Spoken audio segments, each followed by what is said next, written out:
Kita jumpa kembali dalam program Worship at Home, menyembah dari rumah. Ingat, Tuhan Allah kita, Aba ya Bapa Surgawi dalam Yesus dan Roh Kudus, omnipresent. Dia ada di mana-mana.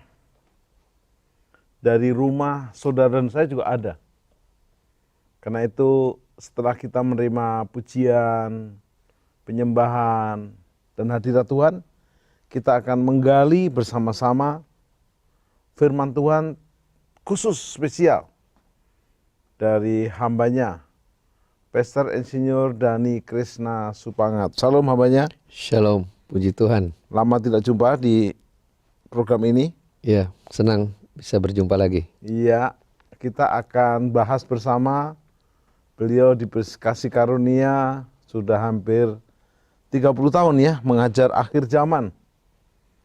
Kalau saya mengajar miracle dan penginjilan dan pemuritan, beliau akhir zaman. Ini mau kolaborasi nih. Ya. Setelah akhir zaman sebagai warning untuk memperingatkan teman-teman pemuritan men-follow up. Nah, pada kesempatan ini kita akan belajar bersama, bongkar bersama after rapture. Tepatnya apa yang terjadi setelah rapture. Ada masa 7 tahun saat antikris diizinkan datang ke bumi, kita diangkat sebelumnya, kita bertemu rapture di udara.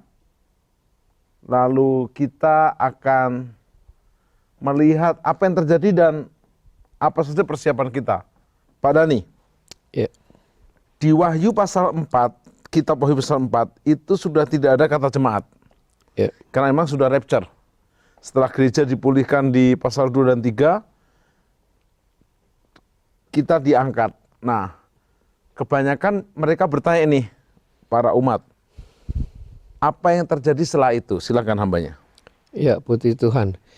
Saudara, kita sekarang masuk di topik tentang peristiwa ketika jemaat Tuhan sudah diangkat. Kenapa kita belajar ini?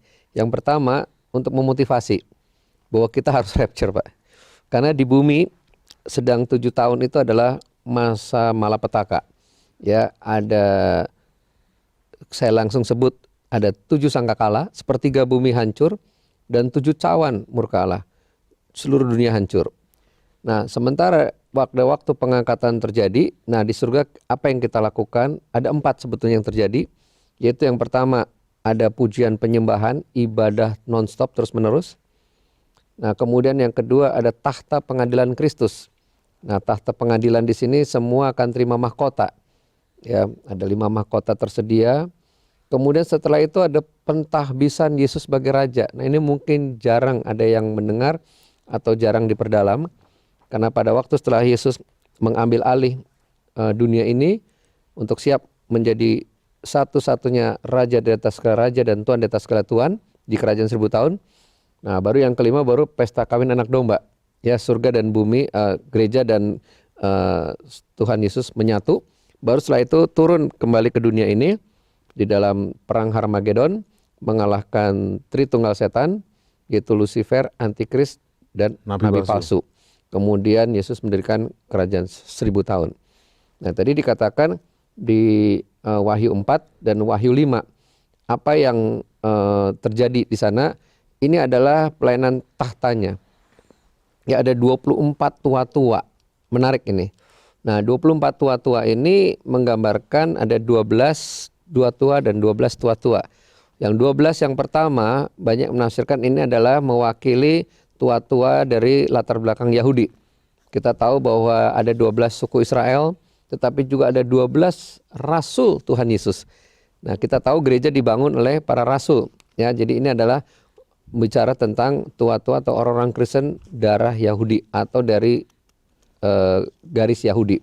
Nah, tetapi yang kedua juga ada orang-orang Kristen the Gentiles, yaitu orang-orang Kristen yang kafir, orang-orang non-Yahudi. Nah, inilah Yahudi dan non-Yahudi bersatu di dalam doa pujian penyembahan siang dan malam.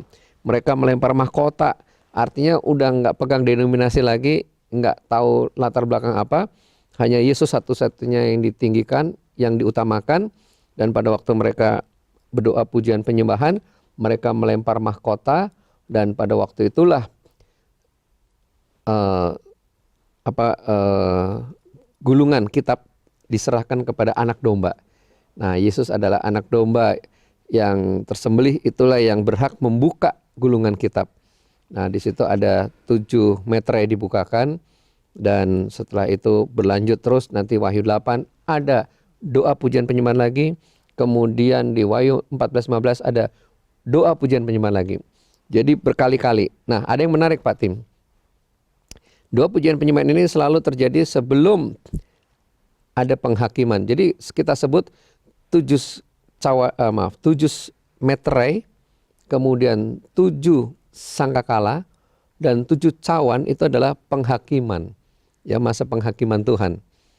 Nah, di mana yang meterai ini masih awal, ya, kuda putih, kuda merah, kuda hitam, dan kuda pucat, sampai para martir. Meterai kelima, meterai keenam ini gempa bumi dahsyat.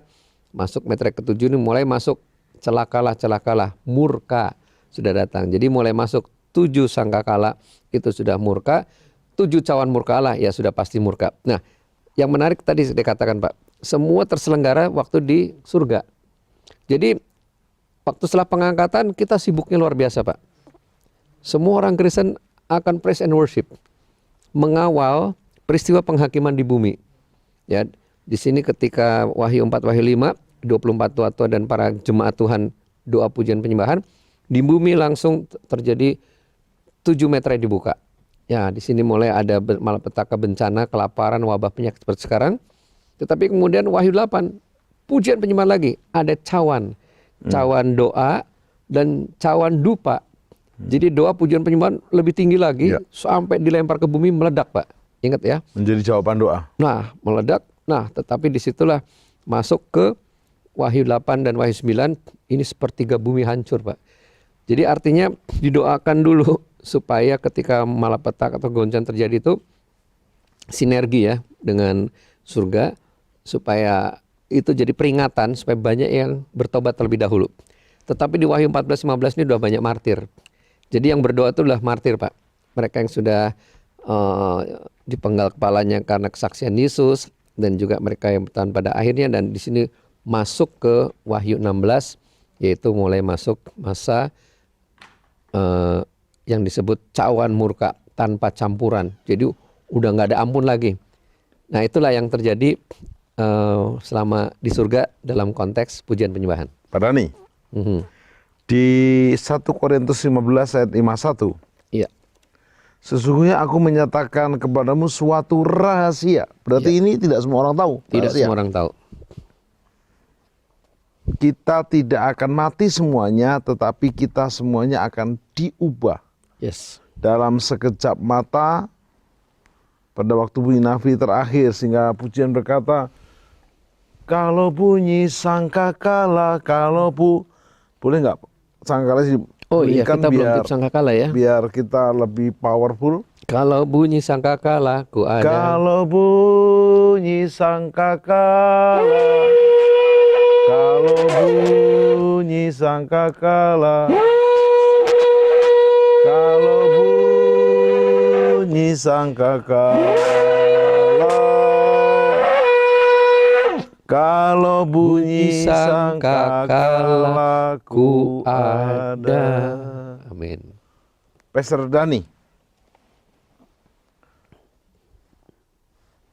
setelah kita tahu mengapa kita harus bersiap untuk rapture, tentu kawan-kawan tanya dong, ke Amerika syaratnya punya paspor dan punya visa. Iya. Bahkan untuk punya visa harus punya tabungan sekian. Jadi tidak boleh masuk negara lain tanpa syarat. Ya. Apalagi masuk surga. Jadi untuk rapture ini syaratnya apa aja sehingga kawan-kawan ini bikin list. Ini sudah, ini belum, ini sudah, ini belum. Silakan. Ya. Nah, untuk itu memang kita kembali ke khotbah Yesus ya. Ada di Matius 24 dan Matius 25. Di samping juga ada khotbah-khotbah lainnya. Nah, yang pertama, kalau kita lihat di khotbah Yesus, itu ada seperti zaman Nuh dan zaman Lot.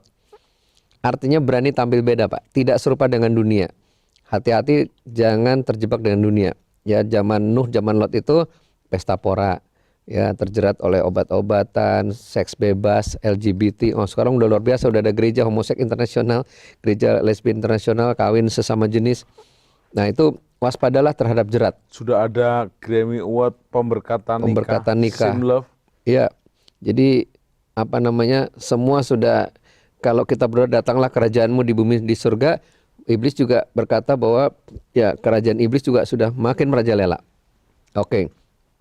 Nah, jadi kita harus tidak serupa dengan dunia, berani tampil beda seperti Nuh dan Lot. Tetapi yang kedua juga ada hamba setia dan hamba jahat. Masih di Matius 24. Nah, kita lihat yang hamba jahatnya ini kenapa? Oh, Tuhan masih lama. Itu katanya aja omong kosong tuh Tuhan mau datang. Mana buktinya dari dulu nggak datang-datang? Artinya apa? Tidak berjaga-jaga Pak. Ya, tidak mawas diri. Lalu apa yang terjadi? Mereka saling memukul sesama hamba yang lain. Ini bicara hamba Tuhan ini. Gontok-gontokan. Ya, saling menjelekkan. Luka batin, kepahitan. Nah, kalau dia tidak bertobat, saya masih bertanya juga. Akhirnya selalu dibuang di mana terdapat ratap dan kertak gigi. Jadi ini orang Kristennya masih bisa masuk neraka Pak. Kalau lihat di Alkitab ini ya. Artinya kalau dia tidak diangkat bisa binasa. Karena bisa murtad. Memang ada ayatnya juga. Maka sekarang lagi rame nih. Wah banyak hamba Tuhan yang meninggal. Ya hidup Kristus mati untung Pak. Kayaknya orang mati sekarang untung. Filipi 1:21. Iya jadi tidak tidak akan banyak godaan atau tidak terjerat oleh keadaan dunia ini. Karena yang mati lebih dulu bangkit Pak. Ya. Yang mati dalam Kristus lebih dulu bangkit. Nah kita yang masih hidup, kita diangkat pertemuan di udara. Ya tetapi kita yang masih hidup jangan berdoa Tuhan percepat saya mati ya. Jadi artinya memang dianugerahkan untuk kita harus menang. Jemaat pemenang. Nah tetapi masuk lagi ke 5 gadis bijaksana dan 5 gadis bodoh. Semuanya berjaga-jaga Pak. 5 gadis bodoh juga standby, 5 gadis bijaksana juga. Dua-duanya Kristen. Semua Kristen. Semuanya ketiduran. 5 gadis bijaksana ketiduran juga. Sampai ada yang bunyi meniupkan sangkakala dalam arti kata mengingatkan. Bangun, mempelai sudah dekat. Mempelai sudah datang. Akhirnya semuanya bangun. Nah, cuma yang membedakan si gadis bodoh ini, semua pelitanya hampir mati. Cuma si gadis bodoh tidak bawa cadangan minyak. Nah, disinilah akhirnya mereka beli minyak. Nah, minyak ini memang semua gereja bicara tentang Roh Kudus. Ya. Tetapi ada juga yang berkata minyak ini juga perbuatan baik ya. Karena kepada jemaat Laodikia, belilah daripadaku emas dan minyak. Ya artinya dimurnikan dan juga minyak melumas mata. Ya supaya punya visi. Artinya pengorbanan. Ya. Oke. Nah tetapi nanti masuk lagi 2, 5 talenta, 1 talenta. Nah jadi jangan malas. Nah di checklist nih, nggak boleh malas nih. Akhir zaman harus lebih produktif, lebih rajin, lebih giat. Bukan cuma dalam Tuhan Pak, dalam segala hal. Karena sekarang ini zamannya Tuhan mau menyatakan kemuliaannya lewat segala, bukan harus pendeta yang khotbah. Marketplace, ibu rumah tangga semua. Melalui kerajinan hamba yang setia, ya, hamba yang berkenan, terimalah mahkota, terimalah kota. Nah tetapi ada lagi, yaitu Kristen yang domba dan kambing. Nah domba kambing ini sebenarnya bicara kerajaan-kerajaan nantinya Pak. Tapi bolehlah kita dapat pewahyuan bahwa seperti Yesus domba. Ya seperti Yesus itu dia rela berkorban, dia punya hati. Saat lapar aku beri kau makan, saat telanjang kau beri aku pakaian. Nah tapi ada yang menarik Pak. Saya mau tekankan satu nih yang paling penting. Karena kita bicara tentang tahtanya Pak. Ya di surga ini bicara banyak tahtanya. Yaitu Kristen halaman dan Kristen ruang kudus. Nah itu ada di Wahyu 11 Pak. Di kitab Wahyu 11 dikatakan ukurlah bait suci, ya mesbah dan ibadah. Jadi yang diukur mesbahnya, ibadahnya Pak. Tapi kecualikan halaman, jangan diukur Wahyu 11. Nah jadi Kristen halaman tidak terukur, tidak masuk kategori mereka yang akan diangkat. Karena halaman akan diinjak-injak oleh antikris. Nah, jadi orang Kristen di halaman pasti tertinggal. Terus yang di dalam ruang suci apa? Ku masuk ruang maha kudus dengan darah anak domba. Nah jadi dia intim dan melekat dengan Tuhan. Di level ruang maha kudus artinya di level tahtanya Pak. Nah jadi itulah sebabnya kita belajar saat ini untuk apa yang terjadi setelah rapture itu. Ada tahtanya, ada doa pujian penyembahan, ada ruang maha kudus. Ya latihan dulu di bumi. Maka sekarang gereja-gereja menjadi pemulihan Pondok Daud. Ya, jadi Pondok Daud pemulihan pujian, penyembahan dan doa. Nah, jadi itu yang ditekankan, di samping juga hati-hati gandum dan lalang. Jadi intinya bukan lalu pasrah, tapi ada bagian yang harus kita kerjakan. Sangat. Justru ini hari-hari ini harus makin giat. Janganlah kau meninggalkan ibadahmu seperti biasakan oleh banyak orang, tetapi hendaklah kau semakin giat beribadah menjelang hari Tuhan yang mendekat. Ibrani 10 ayat 24 25, Pak. Jadi harus makin giat. Nah, gimana Pak lockdown? Ya, kita bilang 2-3 orang berkumpul Tuhan hadir. Ya, saya bukan mengajak saudara keluar dari rumah ya, tetapi ya di rumah lah 2-3 orang ya. Sekarang kan gereja-gereja rumah Bisa juga. pakai online kan ya? Ya, online. Yang penting pertemuan itu lebih sering. Lebih sering. Nah, saya mau membagikan lagi Pak tentang tahtanya ini Pak. Ya. Tentang pengadilan tahta Kristus. Ya. Kita banyak bicara tahta di sini ya. Nah, Bapak Ibu mungkin pernah punya buku kami yang seperti ini nih ya.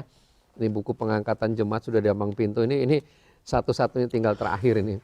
Nah, di buku ini dulu tahun 90 ini bahan seminar sebetulnya. Pertama kali seminar akhir zaman tuh di Bandung Press Center dengan Bapak Pendeta Silas Bella. Nah, pada waktu itu buku inilah dibuat sebagai bahan untuk seminar di Bandung. Tapi kemudian ternyata buku ini di viral. Ya, ternyata kita cetak 5.000, tadinya untuk peserta habis, cetak ulang, nyebar akhirnya seluruh Indonesia.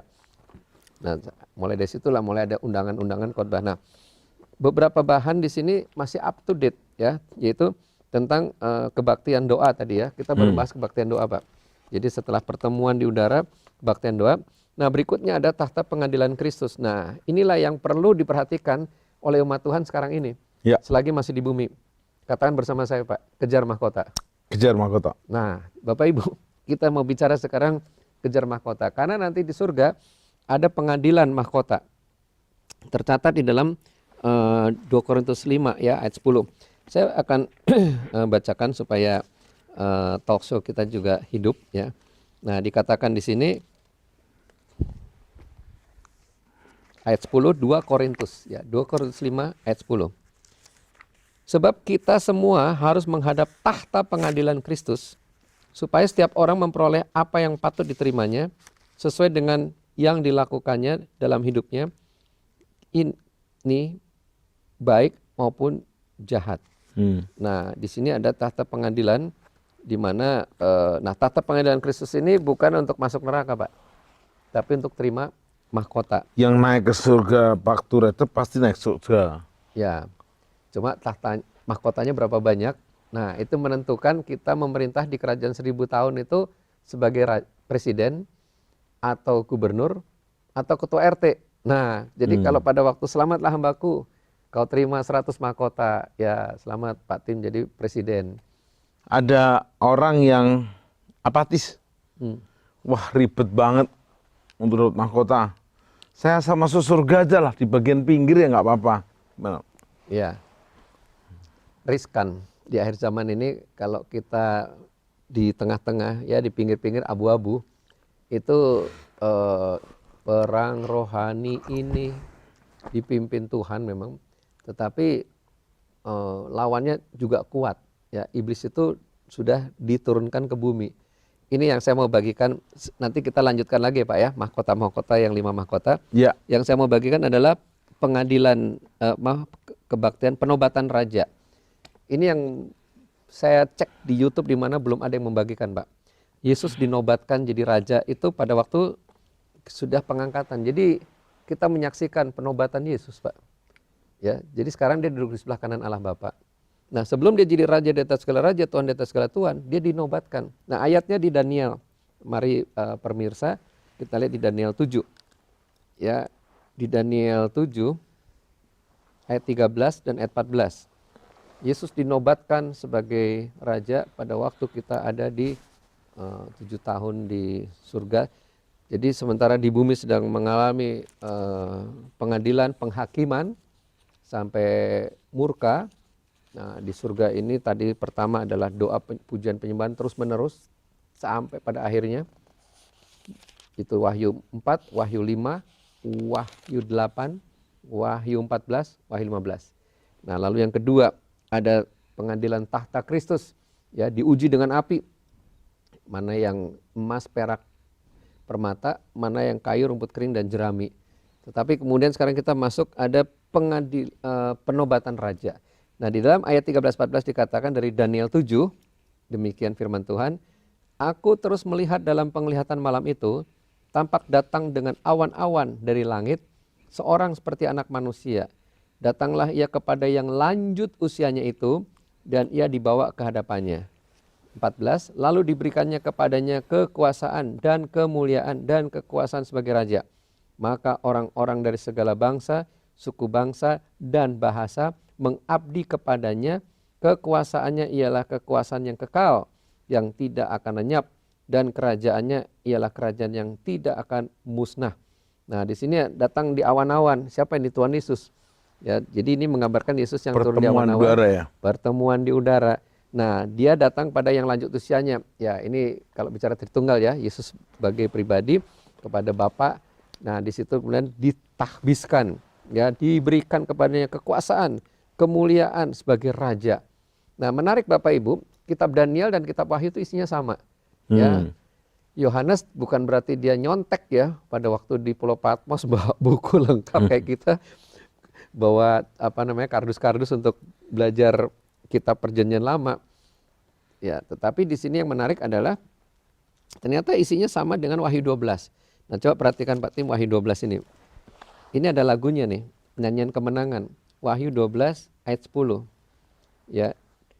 Wahyu 12 ayat 10, dan aku mendengar suara yang nyaring di sorga.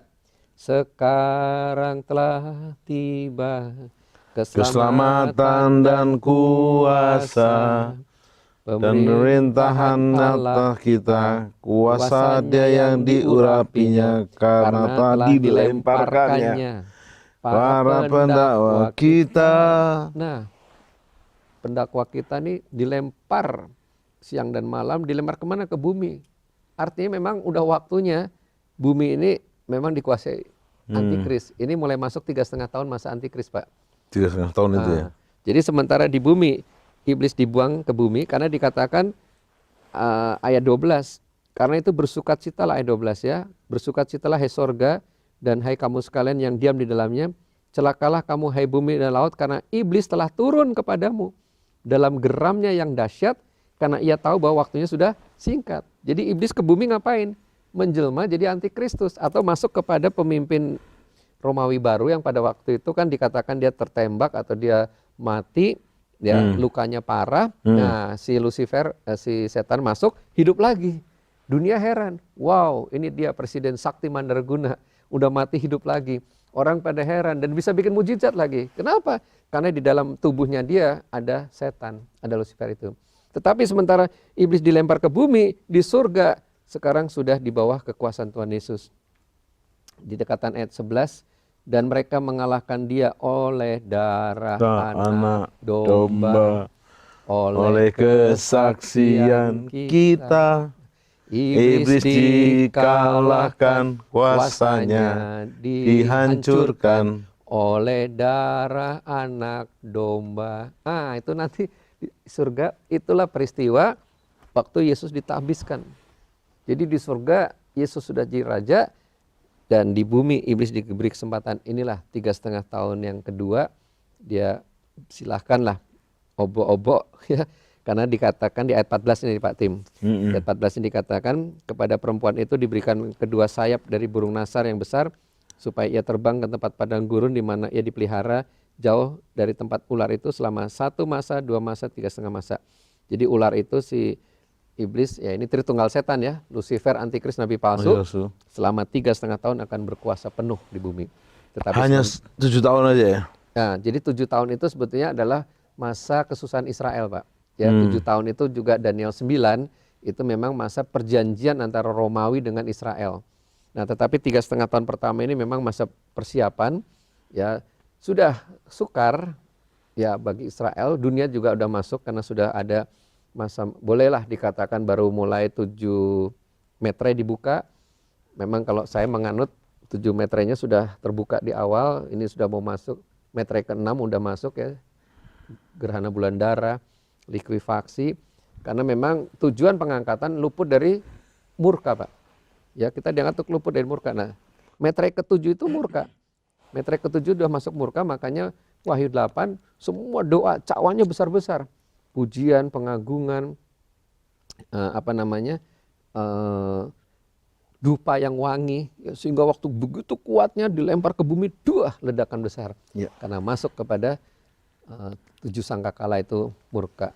Oke Pak, Awal. supaya jemaat nangkapnya bertahap, Ya, syarat sudah, syarat sudah jelas. naik sudah, kita tidak ketemu masa kesusahan besar. Ya, Selama 7 tahun dianawankan, ada pertemuan di udara, ya. pertemuan yang manis. Saya rindu bertemu di sana, Jauh di udara. jauh di udara. Nyanyian yang terdengar yang belum pernah didengar adalah Kegirangan. sebab Dan anak Allah yang pimpin kita. Pertemuan di udara. 7 tahun di udara itu kita ngapain aja Pak? Ya, sekali lagi yang pertama tadi kita udah bahas, yaitu ada kebaktian doa siang dan malam. Yes, dan itu bisa dimulai dibuat hari-hari ini. Ya, dari bumi. Jadilah kehendakmu di bumi seperti di surga. Jadi dari bumi ini kemudian kita di tahtanya. Lalu yang kedua tadi pengadilan tahta Kristus. Di tahta Kristus ini terima mahkota, Pak. Ya, nanti kita kejar mahkota, ada 5 mahkota tersedia.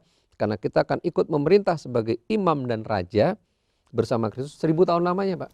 Jadi presiden 1000 tahun, jadi imam 1000 tahun. Luar biasa. Nah, tetapi ketiga, tadi kita udah lihat juga belajar ada penobatan Yesus. Ya, Yesus ditobatkan, bukan ditobatkan, penobatan ya. Sebagai Dinobatkan. Raja. Dinobatkan. Nah, dinobatkan sebagai raja, di mana dia nanti turun ke bumi mengalahkan Tritunggal Setan itu. Nah, yang keempat ini Pak yang belum kita bahas, yaitu ada perjamuan kawin anak domba. Nah, ini dia pesta kawin Pak. Jadi di bumi gonjang-ganjing, di surga kita ajojing. Kita pesta kawin anak domba, di mana Yesus kepala gereja menyatu dengan mempelainya, tubuhnya. Ya, ketika sudah menyatu tubuh dan kepala, baru disitulah sempurna. Nah, kembali ke bumi untuk masuk di dalam kerajaan 1000 tahun. Amin. Jadi inilah 4 peristiwa besar yang terjadi selama kita ada di, bahasanya di angkasa ya, atau ada di surga, di mana di bumi sedang terjadi masa 7 tahun malapetaka penghakiman, tapi di surga kita sudah masuk dalam ya suasana surga, sudah kita nikmatin. Karena nanti ada lagi Pak, setelah kerajaan 1000 tahun, langit dan bumi yang ada ini, surga dan bumi lenyap, masuk Yerusalem baru. Yes. Nah, itulah surga yang kekal. Pak Dhani, yang jadi pertanyaan kaum awam adalah, Ya. Suami diangkat, istri enggak. Istri diangkat, suami enggak. Di Matius 25 kan ada 2 orang di ladang. Ya. Yang satu diangkat, satu ketinggalan. Kayak ini, 2 kita. Lukas 17 juga. Ada acara program TV. Ada narasumber, ada host. Yang satu diangkat, yang satu diangkat juga. Amin. Itu Jangan ada yang tertinggal. Semua yang di sini jangan ada yang tertinggal. Baik. Pertanyaan saya mewakili kaum awam adalah, syaratnya udah tahu, namun karena mereka ada yang tidak sungguh-sungguh, tertinggal. Nah, di surga sudah kita dapat gambarannya, pujian penyembahan, takhta Ya, Kristus, terima mahkota ya. terima mahkota, terus pesta kawin anak domba, Penobatan Yesus sebagai raja. baru pesta kawin anak domba. Nah, yang di atas Pesta terus. pesta dalam kemuliaan Tuhan ya. Ya. Yang di bawah bagaimana Pak? Supaya mereka juga agak sedikit Perlu takut gitu Pak. ditakut-takutin Pak. Enggak, harus takut. Enggak? Harus takut ya. Harus sangat takut. Apalagi kemarin saya ikut seminar, pembicaraan begini, pendeta enggak dijamin rapture. Waduh, Ya. silakan. Oke, jadi Bapak Ibu sebetulnya membahas tentang masa 7 tahun ini menarik juga. Ini ada satu session tersendiri disebut masa kegelapan, ya, the day of the Lord, ya. Jadi kita sekarang melihat ada 3 day ya. Pertama the day of the Christ. Harinya Kristus, itulah pengangkatan. Ya, Yesus mempelai laki menyebut mempelai wanitanya, the day of Christ. Lalu the day of the Lord. Nah, the day of the Lord itu harinya Tuhan. Nah, memang hari ini harinya Tuhan, tapi maksud Alkitab adalah masa penghakiman, Pak. Di mana di situ betul-betul murka dicurahkan. Jadi masalahnya adalah kita ini ya susah selama di bumi. Bukan ke masalah antikrisnya yang akan merajalela kalau nggak terima tanda 666 tidak bisa berjual beli, itu udah luar biasa. Itu puncak dari kesusahan. Ya, karena harus menyangkal Yesus. Ya. Kalau nggak menyangkal, penggal kepala, ada ayatnya semua. Tapi waktu dikempenggal dia masuk surga pasti. Ya, tapi masalahnya bisa nggak bertahan untuk tetap I follow Jesus. Sementara anaknya ini ngerengek mami. Kalau Dan tidak langsung dipenggal, dikasih kesempatan. Diselet-selet dulu. Nah, kayak jemaat mula-mula kan. Nah, ini memang situasi yang sangat sulit. Kenapa? Karena antikristus digambarkan seperti Nero. 666 adalah jumlah angka Kaisar Nero ya secara gematria, Pak. Nah, jadi kalau mau tahu antikristus seperti apa, lihat film Quo Vadis. Waktu Kaisar Nero membantai orang-orang Kristen di Roma. Sampai Petrus disalib terbalik. Sampai Rasul Yohanes dipenggal. Tapi bagaimana dengan orang Kristen? Ada yang nggak murtad? Hebat, Pak. Nggak ada laporan murtad. Semuanya bertahan sampai pada akhirnya. Ya, maka di akhir zaman ini, wah Pak, kalau gitu gereja akhir zaman pasti kuat juga, Pak. Nggak akan murtad. Oh, agak beda. Beda. Kenapa? Nero itu masih manusia. Bukan Lucifer jelma jadi manusia. Tapi kalau antikris ini betul-betul manusia yang rohnya Lucifer. Jadi betul-betul sadis banget. Nah, jadi yang saya mau sampaikan adalah bencana ini ada 3 sisi. Ya, jadi nanti ada lagi the day of kingdom, ya hari kerajaan Allah itu yang 1000 tahun. Yang saya mau bagikan adalah 2 hal yang paling sulit nanti selama 7 tahun itu, yaitu bahwa yang pertama adalah bagaimana kita mempertahankan iman, Pak. Sekarang anak udah nangis, mami lapar. Ya oke, mamimu kalau mau nyangkal Yesus dapat susu. Kalau nggak mau nyangkal Yesus, semurah itu ya? Iya. Sebagai ibu, mama udah nggak tahan, ayo terima. Nah itu kalau film-film ya banyak ya film-film antikris akhir zaman dulu, ada yang benar, ada yang mulai ditarik peredaran. Tapi intinya memang masa sukar luar biasa. Nah tetapi yang kedua dari alam, Pak, dari alam semesta juga luar biasa. Gempa buminya dahsyat, bahkan hujan meteor, hujan dari langit, ya. Jadi banyak malapetaka yang akan curahkan. Bapak bisa bayangkan, Pak, begitu buka keran air darah, buka sana darah, kepaksa semua minum darah. Cuci baju darah. Cuci baju darah, semua minum darah, semua jadi Dracula, Pak. Maka disebut the day of itu zombie. Ya, jadi Bapak Ibu bisa bayangkan pada masa itu, apalagi ketika sangkakala kelima itu penyakit luar biasa, orang tidak bisa mati-mati. Itu berarti banyak mayat hidup, zombie di mana-mana. Ini zombie ini bukan, itu kan film, Pak. Betul-betul akan nyata. Karena dikatakan mereka 5 bulan maut meninggalkan, Pak. Minum baygon sayang, udah 5 botol manis, nggak mati-mati. Oh seram, menakutkan. Mungkin istilahnya bukan zombie kali ya? Ya mayat hidup lah. Nggak bingung dengan film-film zombie yang... Tapi film-film itu titisan setan juga kan ide-idenya. Inspirasinya dari kuasa gelap juga ya. Nah jadi situasinya kalau boleh saya sampaikan, memang nanti kita bisa baca kitab Wahyu ya, betapa mengerikannya sampai ada api sebesar gunung menimpa bumi. Itu film-film 2012 ya, tsunami raksasa. Ya, itulah sukarnya seperti itu. Pak, itu bukan fiksi, Pak. Bukan, ada ayatnya semua. Nah, jadi gimana mau bertahan, Pak? Memang kalau tidak dipersingkat waktunya, tidak ada yang bisa bertahan. Nah, jadi saya sampaikan Bapak Ibu, lebih baik bersakit-sakit sekarang, tapi bersenang-senang kemudian, Pak. Artinya sakit memang pikul salib, sakit memang harus pisahkan diri dari dunia, sakit memang harus menguduskan diri, tapi pada waktu tetetet sangkakala berbunyi, diangkat, senang. Tapi kalau bersenang-senang sekarang, duniawi, kedagingan, nah begitu nggak terangkat, sakit-sakit kemudian. Jadi di situ Pak pesan Jadi setelah 7 tahun, Yesus memimpin kita sama-sama turun, Pak ya? Iya, dia jadi raja di atas segala raja, Tuhan di atas segala Tuhan, Pak. Bumi penuh kemuliaannya. prakteknya jangan menjadikan Yesus Raja dan Tuhan mulai nanti, Iya, dari sejak hari ini. ya, Melakukan penyembahan bukan juga nanti, tapi mulai hari ini. betul, Pak. Dan juga ingat, akhirnya 24 tua-tua di pasal Wahyu pasal 4 itu juga melemparkan mahkotanya. Iya, Artinya pun tidak merasa bangga dan merasa terhormat karena mahkota itu tetap kemuliaan hanya bagi Tuhan. iya, Hari ini kalau Anda dipuji, kamu hebat, langsung senyum atau enggak, Tuhan Yesus yang hebat. Harusnya begitu. iya. Nah, sekarang kita masuk closing statement, Pak. Ya. 2 menit silahkan. Oke, baik. Apa persiapan dan respon harus mereka kerjakan? Silakan. 1 Petrus 2 ayat 9 dan 10. Ya. Kamulah bangsa yang terpilih, imamat rajani, rajani, bangsa yang kudus, umat kepunyaan Allah, untuk memberitakan perbuatan baik. Nah, jadi Bapak Ibu, kita adalah imamat rajani, imam-imam dan raja. Artinya kita status sudah imam dan raja.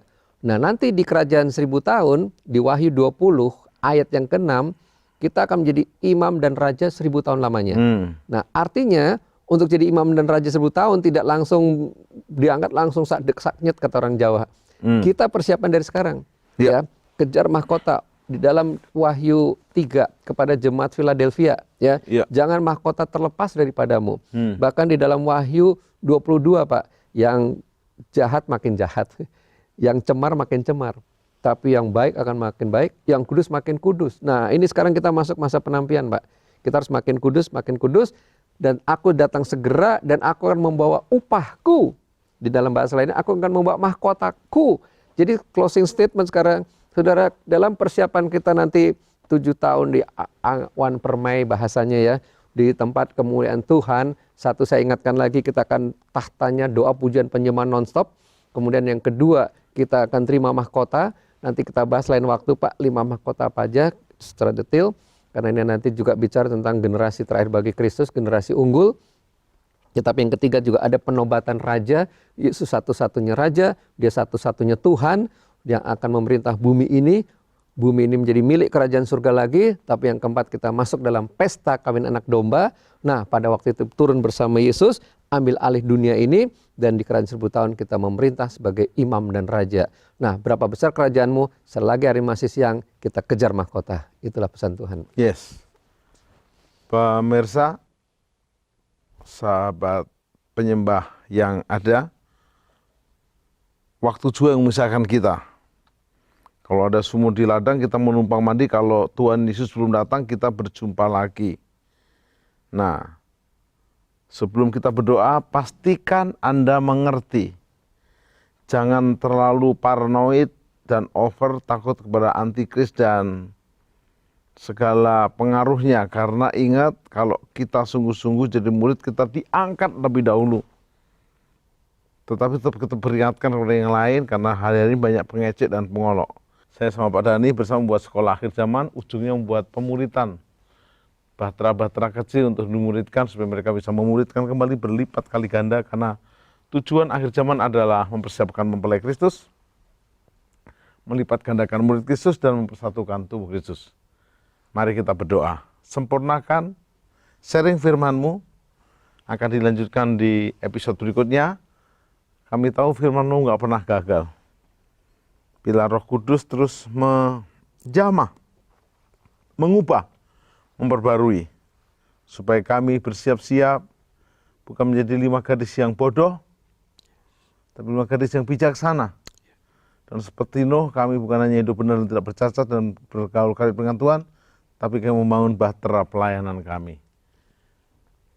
Berkat Aba ya Bapa Surgawi dan Yesus Kristus dan Roh Kudus, Allah Tritunggal yang Esa. Amin. Sampai jumpa dalam program Worship at Home dengan lebih worship dan homey. Thank you, Pastor Dhani. Terima kasih.